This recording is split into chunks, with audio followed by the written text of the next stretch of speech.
Saint John high school की boarding दा Covid संदोरकले महैरोई अहुम पॉजिटिव ओइरे महैरोई पुमनमक टेस्ट तौबियु JTSA नोने डिस्ट्रिक्ट के नुंगबा सब डिवीजन की मनुंग चना लैबा सेंट जॉन हाई स्कूल के बोर्डिंग दा कोविड-19 की लाइसेंस संदोरकले बोर्डिंग दा लैबा महैरोई अहुम ngasi टेस्ट तौबदा पॉजिटिव ओइरंबा थेंगनबदगे महैरोई सिंग निपाइनरे joint tribal student association JTSA ना नोने की डिस्ट्रिक्ट सर्विलेंस ऑफिसर दा ngasi चेरोल अमा पिसिंदुना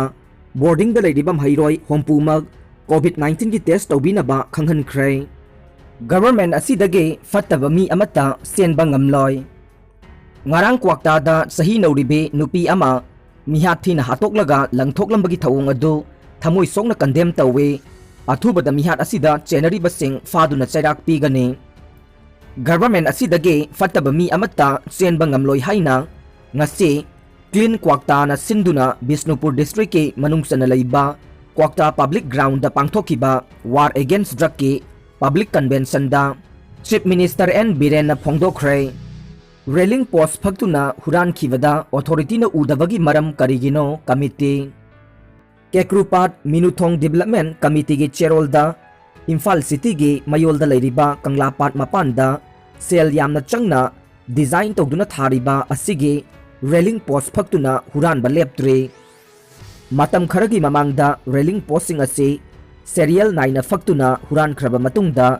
सरकारना हन्ना रिपेयरिंग तौदुना मेंशन खे तुंगदा हंदक असे नहोनना नॉर्थ एओसीगे होटल क्लासिक रोम थंगबा रेलिंग पोस्ट तत्तना हुरान बगी थबक चथरकले मसी नोंगमतता पुखीबा नत्ते नोंगमगी खरा फक्तुना हुरान बो ओइगने मरी लेनबा अथॉरिटी ना उदबगी मरम करिगिनो ड्रग सेलर अमसुंग ड्रग यूजर सिंग ना रेलिंग पोस्टिंग हुरालब्रा हाइबगी चिंगनबा लैरे अथुबदा ड्रग योनबा चाबा सिंग मरी लेनबा अथॉरिटी ना तकथोकपियो हाइना KMDC गे प्रेसिडेंट अपील तौरकले BJP MP रानी स्वरूप शर्मा महाकी युमगी कादा थौरी यालगा सिरमले हरियाणा दगे मांदी दगे कारकबा BJP की MP रानी Swaroop Sharma ngasi ayok mahaki Delhi da laiba yumgi kada thori yalaga siramle police ki report matung inna mahakna siramkhiba adu suicide tawraga siramkhibani haina phongdokhre thogdok aduga mari lainana police na case ama lokhotkre haire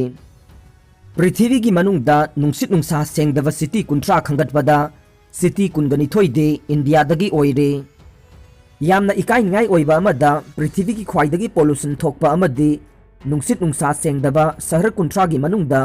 कुनगनी थोइदे लैवाक असिदगी ओइबा अनौबा report अमा ngarang phongkhre high river report असे Swiss organisation IQAI are नसेम साबा world air quality report 2020 दा फोंखिबने मसिगी मनुंगदा लैवाक असिगी कोनुंगसु ओइदेबा दिल्ली ना पृथ्वी की ख्वाइदगे polluted ओइबा capital city ओइदे Delhi की मथक्ता ख्वाइदगे मोटपा city सिंगनी हाइना खंगतपदा यावरिबा सिंग अदुदे Ghaziabad Bulandshahr बेसराक Jalapur Noida greater Noida Kanpur Lucknow Meerut Agra Muzaffarnagar Bhiwadi Faridabad Jind Hisar Fatehabad बौद्वारी Gurugram Yamunanagar Rohtak दरुहेरा अमसुंग मुजफ्फरपुरनी report असिगी मतुंग इन्ना चीना के जिनजियांग पृथ्वी की ख्वाइदगे पोल्यूटेड ओइबा शहर ओइरे अमसुंग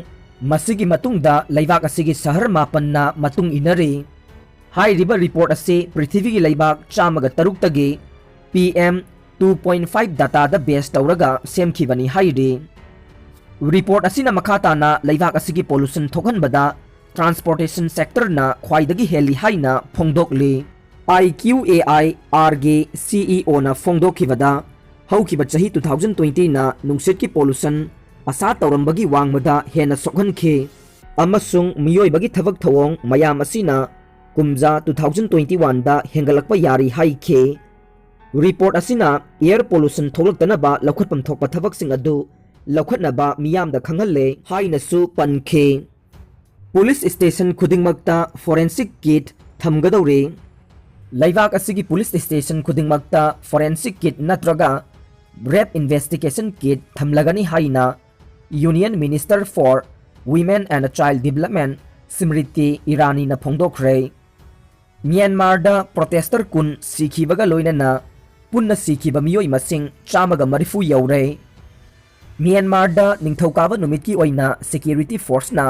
अकनबा खोंथांग लखलकपदा मियोय कुन अमगा सिखिबगा लोइनना हौजिक फावबदा सिखिबा protester मसिंग चामगा मरिफु you're हाइना official source Amna फोंदोकले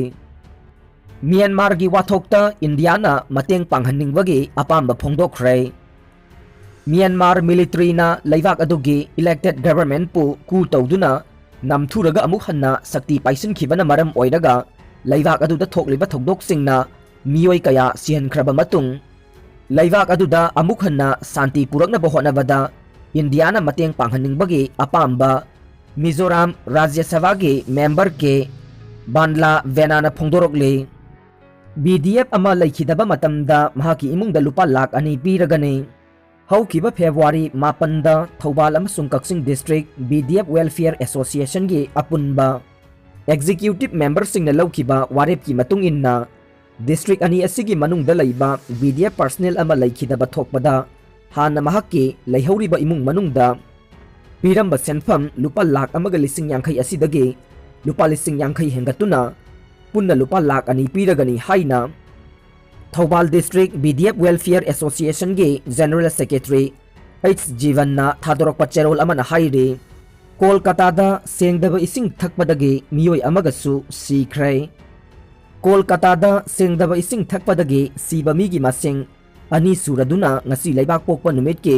अयुक्तसु contaminate तौरबा तोती इसिंग थकपदगे मसा नारकपदगे खा कोलकाता के भवानीपुर एरिया दा मसागी चही मंगा सुरबी नुपी मचा अमा सीख्रे हाइना कोलकाता म्युनिसिपल कॉर्पोरेशन KMC की ऑफिशियल अमना हाइख्रे इंडियन याउना चाइनीज वैक्सीन कापा फॉरेनर सिंगदा चाइना ना वीजा पीगने चाइना ना नमखैदा थंबा अथिंग बखर कोमथोक्तुना मिरैबाक मचा सिंग हाइबदी US इंडिया अमसुंग पाकिस्तान दगे चंगबदा अयाबा पीगदबसी चाइना ना साबा COVID-19 वैक्सीन कापु हाइबा यारबा मतुंगदने लैबाक अदुना हौखिबा मार्च थादगे अयाम्बा मिरैबाक मचासिंग चंगबा थिंगदुना कोरोना वायरस संदोरकपा थिंगनबा होटनखि अमदे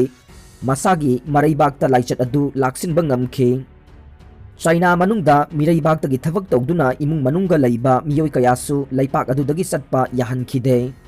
अदुबु चाइनीज एम्बेसी सिंगना तोंगान तोंगानबा लैबाक सिंगदा नोटिस थादुना खंगनखिबदे चाइना ना साबा वैक्सीन कापा मियोय सिंगदे मखोइदा वीजा पीगनी हाइबसेने बैंक लोइना प्राइवेटाइज तौगदबा नते लैबाक असिदा लैदबा बैंक लोइनामक प्राइवेटाइज तौगदबा नते हाइना union finance minister Nirmala Sitharaman फोंदोखरे नुआइना तुम्बा काइदनबा हौजिक्तगी थबक तौबना फगने बाइडेन दा किम जोंग की मचनुपी की वार्निंग मखोई नुआइना तुम्बा काहेनबा याबा थबक सिंग तौदनबा यूनाइटेड स्टेट नॉर्थ कोरियन लुसिंगबा किम जोंग उनकी शक्ति लेरबा मचनुपी अदुना वार्निंग तौख्रे हाइना ngasi स्टेट मीडिया ना फोंदोखरे मकोक थोंगबा बाइडेन एडमिनिस्ट्रेशन की ऑफिशियल सिंगना मखोई की मरुओइबा खोंगबु सिंग हाइबदी टोक्यो अमसुंग सियोल दा खोंगसत अमा हौखिबगा नॉर्थ कोरिया की वार्निंग अदु तौरखिबने चाइना की मायोक्ता अमसुंग न्यूक्लियर खुलाई पाइरबा नॉर्थ कोरिया की मायोक्ता अपुनबा फ्रंट अमा सेमलदुना मिलिटरी अलायंस सिंग सौगतनबगी पांदमदा पेंटागन चीफ लॉयड ऑस्टिन अमसुंग secretary of state Antony Blinken ना मखोगी अहानबा मपान लैबा की खोंगसत्ता ngarang ningthaukaaba numitta जापान दा थुंख्रे ला लीगा लियोनेल मेसी की गोल अनीना बार्सिलोना ना वेस्काबु माइथीबा पीख्रे मेसी ना जावी की गेम 7 को हुमपुतरेट सानखिबगी रेकॉर्ड का मानखरे लियोनेल मेसी ना जावी हनानदेजा ना बार्सिलोना की दमक सरुक याखिबगी रेकॉर्ड का मानखिबा नुमित के नुमिदांगदा सिंथानिंगाई ओइना चनखिबा गोल अनीना अर्जेंटाइन असिगी टीमना निंगथौकाबा नुमिता पांगथोखिबा ला लीगा की मैचता वेस्काबु मरी अमदा माइथीबा पीख्रे।